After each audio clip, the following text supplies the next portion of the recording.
Sziasztok! Üdvözlöm minden kedves követőmet, aki nézi ezt a videót. Üdvözlet a Brunei szultanátusból, amely a világ azon kevés országai közé tartozik, ahol egyuralkodó rendszer van, tehát a szultán az, aki vezeti az országot. Reggel érkeztem, hát olyan sok turistával nem találkoztam, nincs sok látványosság itt, viszont elég közel van Kuala Lumpurhoz, és gondoltam, megnézem ezt az országot is. A szultán a világ leggazdagabb emberei közé tartozik. Saját légitársasága van, ez a Brunei Royal Airlines, tehát az ország nemzeti légitársasága az övé.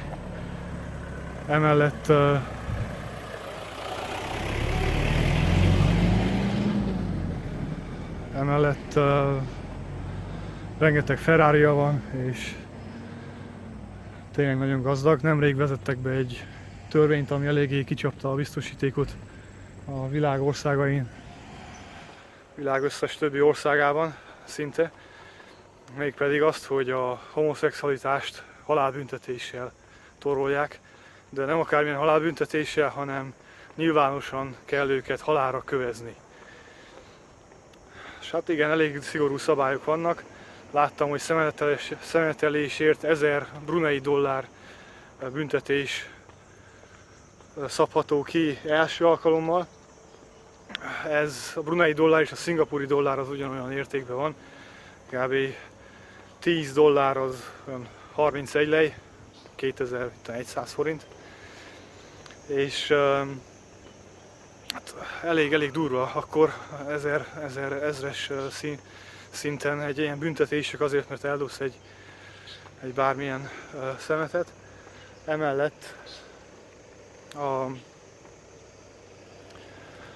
második alkalommal, hogyha újra elkapnak szemetelésen, akkor már 3000 dollár, és harmadik alkalommal pedig 3 hónapig terjedő börtönbüntetéssel is sújthatják az embert. Ugyanúgy a kábítószer birtoklásra hasonló halálbüntetés szabható ki, mint ahogy Szingapúrban is, tehát ez hasonló. Elég sok a közös törvény a két országon belül, habár teljesen más államformájuk van. A hőség az hatalmas. Lényegében két látványosság van. Az egyik egy mecset, amit mindjárt megmutatok, és a másik pedig a szultán palotája lenne, de nem szabad bemenni. Azért gondoltam, hát, hogyha kívülről sikerül lőni egy fotót vagy valami, úgyhogy busszal kimentem egészen a palotáig. Én voltam az élő turista, aki kiment oda, viszont megállított egy őr, elég marcona volt, ami az első ilyen kevésbé kedves ember, akivel találkozok, mert egyébként az utcán mindenki mosolyog, meg köszön, tehát a fehér embert annyira szeretik, mint hogyha tehát értékelik azt, hogy meglátogatta az országukat, hogy eljöttek ide. Úgyhogy mindenkinek egy külön integetnek, hogy szia, meg mit tudom, mosolyognak, úgyhogy nagyon kedvesek. Na hát ez az őr, ez a munkájához is tartozik, hogy kissé marconább legyen. De aztán ő is megenyhült, mikor rámosolyogtam, azt mondta, hogy na jó van, azért a kerítést lefotózhatod, mondom, jó, köszi, azzal sokat érek. De hát ez van. Van még egy másik látványosság itt, ez a borneói hosszú orrú majom. Már próbáltak ilyen vízi kalóz taxisok lecápázni, hogy vigyenek el a dzsungel környékére és nézzen meg, kb. 1 órás hajó út lett volna, persze alkudoztunk, hogy mennyi legyen. Túl sokat kértek, úgyhogy egyelőre nem mentem el. Meg úgyis azt mondták, hogy lehet nem fogjuk látni a majmot, mert éppen alszik, úgyhogy kb. Azért, hogy elvigyenek a semmiért, azért nem érte volna meg. Úgyhogy az vicces volt, hogy mindig ajánlották, hogy a big nose monkey, hogy a hosszú orrú majom, és így mutogatták az orrukat. Hát az vicces volt, hogy ajánlották. Aztán amikor mondtam, hogy mi a garancia rá, hogy látjuk is a majmot, azt mondta, hát semmi, mert ilyenkor még alszik, vagy mit tudom én, de azért gyere, fizes ki az $50, mondom, jó van, köszi, most inkább nem. Azt mondta, hogy hát lehet délutánra felkelni, lehet akkor jobban, akkor elkaphatjuk, de na, ez így nem volt valami biztos. A Borneói félszigeten van Brunei, ami 3 ország van a Borneói félszigeten, Indonézia, Malajzia és Brunei. Ugye Malajzia azért különleges ország, mert egyszerre több szigeten helyezkedik el, és egyik része a kontinenshez tartozik, a másik része pedig sokkal lennebb a Borneói félszigeten, úgyhogy Borneói szigeten, úgyhogy érdekes az elhelyezkedése Malajziának. Hát még kicsit sétálgatok, meg szétnézek, meg lehet, hogy egy hajó túrára belemezek, és aztán indulok vissza Kuala Lumpurba. A szultán palotája séta közben kissé eltévedtem, nem hogy eltévedtem, hanem nem volt már semmilyen busz visszafele, és próbáltam keresni egy másik utat, az nem vezetett sehova, végül kiértem egy sugárúthoz, és pont jött egy busz a másik oldalon. Viszont én még átértem, addigra az már elment, és a kanyar után, ahogy gyalogoltam végig az úton, ott várt a busz, beállt félre és megvárt. Nagyon rendes volt.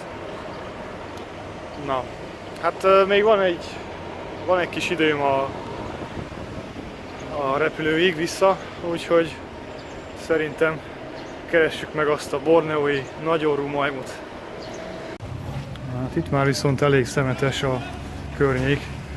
Habár az egész városra elmondható, hogy nagyon tiszta, biztos a nagy izék miatt. Hello.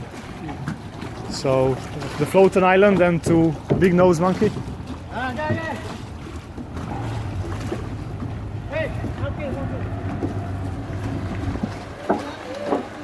Hát most egy élő alkudozásnak lehetünk majd szemtanúi. So, to the monkey, right? How much? $5, okay? $30. Huh? 30? No, too much. 30 no. No, 30 is too much. I give you 10, okay? No? Okay. Hát úgy látszik, hogy ezt nem sikerült befőzni. Esetleg majd valamelyik másikat.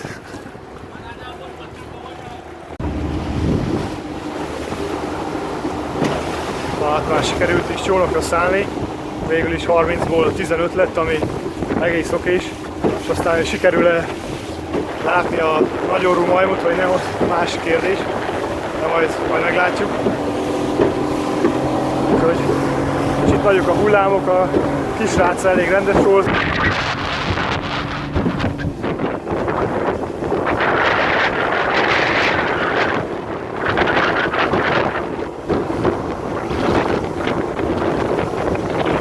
Ott a háttérben látható a szultán palotája és az imaházak.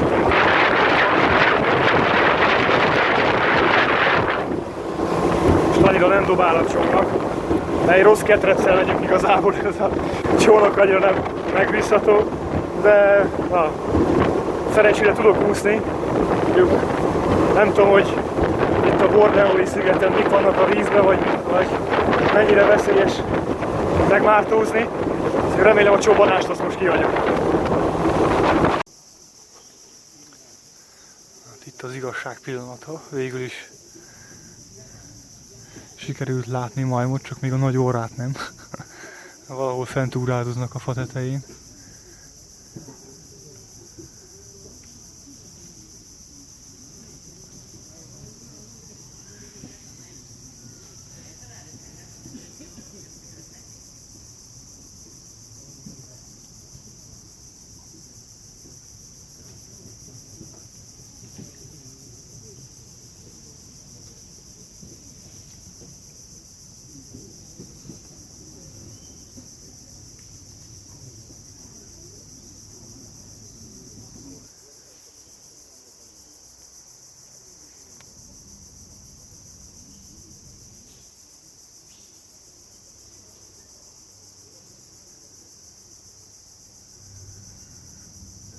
hát nem sikerült lencsevére kapni, de azért nektek megmutatom, hogy hogy néz ki.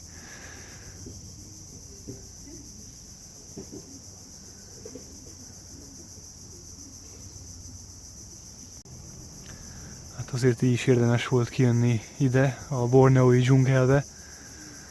Még hogyha nem is sikerült közvetlen közelről lefotózni az arcát, így lehet a kamera élessége miatt nem látszik, de hogy a fák között ugráltak ágról ágra, azt kivehető volt, és azért mégis élvezhető volt ez a csónakos túra.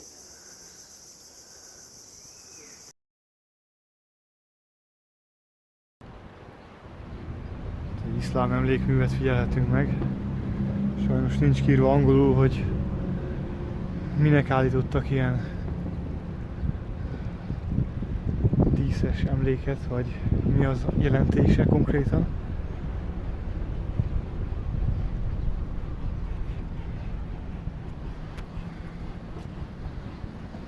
Biztos a szultánhoz van valami köze, és itt mindennek van valami köze a szultánhoz.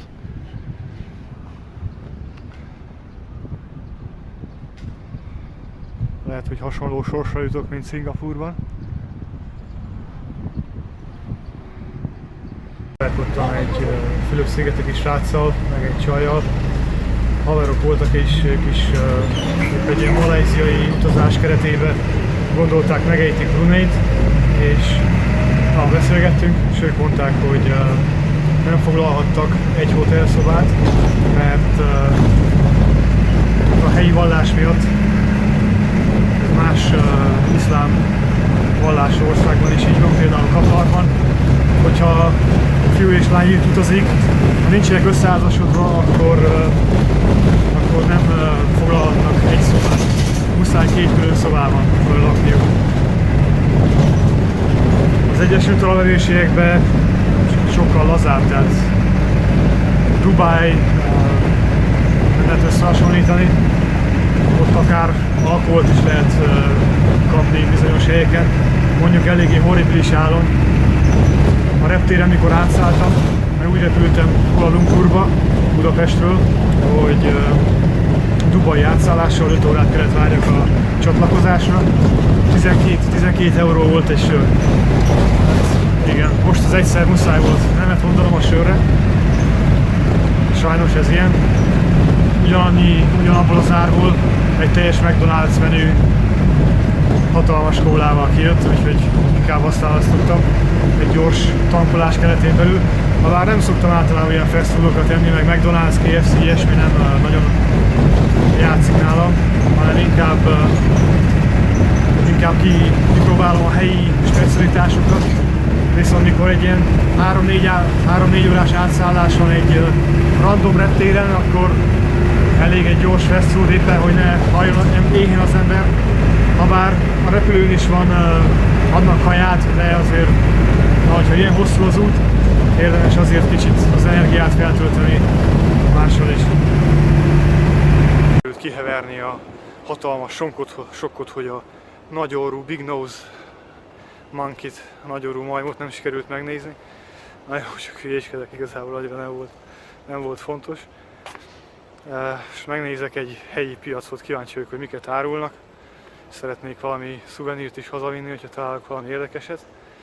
És utána indulok a repülőtérre. Ez tényleg nagyon vicces, ilyet nem tapasztaltam sehol még, hogy az utcán teljesen idegenek így köszönnek, meg integetnek, meg megkérdezik, hol valós vagy, meg ilyesmi. Lehet tényleg nem jár olyan sok turista itt, de nagyon, nagyon kedvesek és vendégszeretőek. Ahhoz képest, hogy azt mondjuk, hogy iszlám állam. Szerintem teljesen barátságosak. Na, hát körülbelül ennyit Bandar Seri Begawanból, vagyis Brunei szultanátus fővárosából. Sziasztok!